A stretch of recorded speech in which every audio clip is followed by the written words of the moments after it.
নমস্কার বন্ধুরা, কেমন আছেন আপনারা সবাই? আশা করি আপনারা সবাই খুব খুব ভালো আছেন আর আমিও খুব ভালো আছি। তো চলে এসেছি নতুন একটা রান্নার রেসিপি নিয়ে, একদম ঘরোয়া পদ্ধতিতে মাত্র কয়েকটি উপকরণ দিয়ে নিরামিষ চাল পটলের রেসিপি।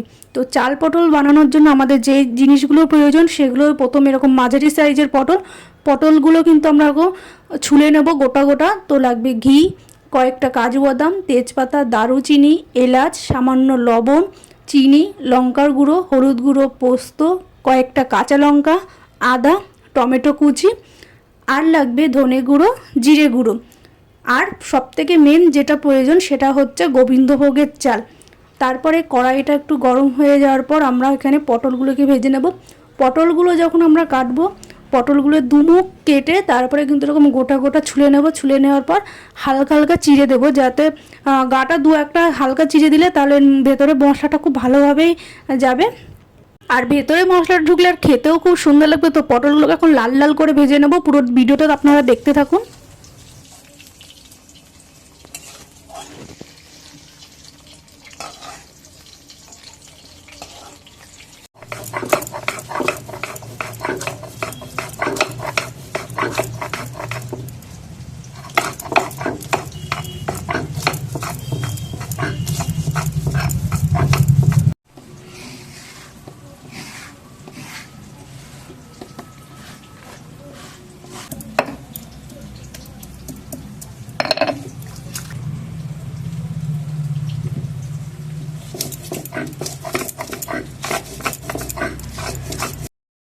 এদিকে আমাদের মশলাও বাটা হয়ে গেছে, ওদিকে পটলও ভাজা হয়ে গেছে। তো পটল ভাজার তেলেই কিন্তু আমরা চালগুলোকে ভেজে নেব।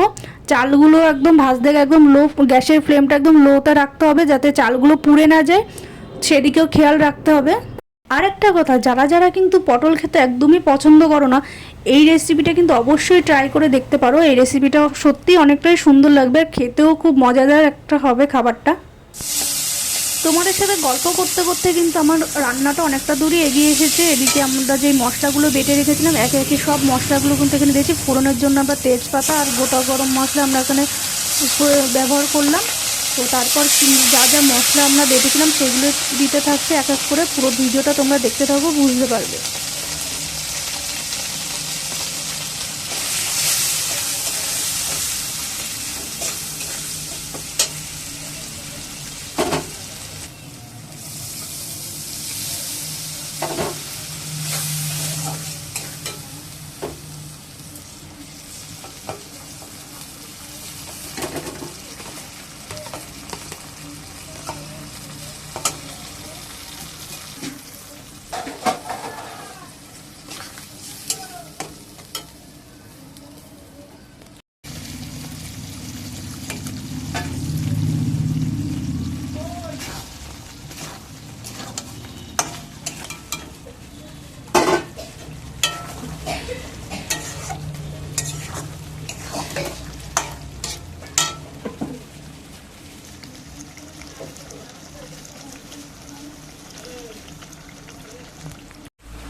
এদিকে মশলা কষানোর পর যখন আমরা পটলটা দিয়েছিলাম তখনও কিন্তু তেল ছেড়ে দিয়েছিল।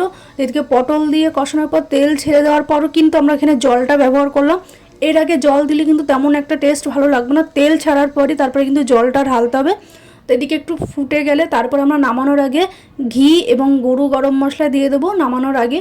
তো ভিডিওটি কেমন লেগে থাকলো প্লিজ কমেন্ট বক্সে জানাবেন। আর অবশ্যই রেসিপিটা বাড়িতে ট্রাই করতে ভুলবেন না। তো যারা যারা আমার ফেসবুক থেকে দেখছেন অবশ্যই তোমরা ফলো করে দেবে, আর যারা যারা আমার ইউটিউব থেকে দেখছো তোমরা অবশ্যই সাবস্ক্রাইব করে দেবে। এরকম নতুন নতুন ভিডিও পেতে হলে অবশ্যই চ্যানেলটিকে ফলো এবং সাবস্ক্রাইব করে দেবেন। পাশে থাকবেন, সুস্থ থাকবেন। দেখা হচ্ছে নতুন একটা ব্লগের সাথে। টাটা।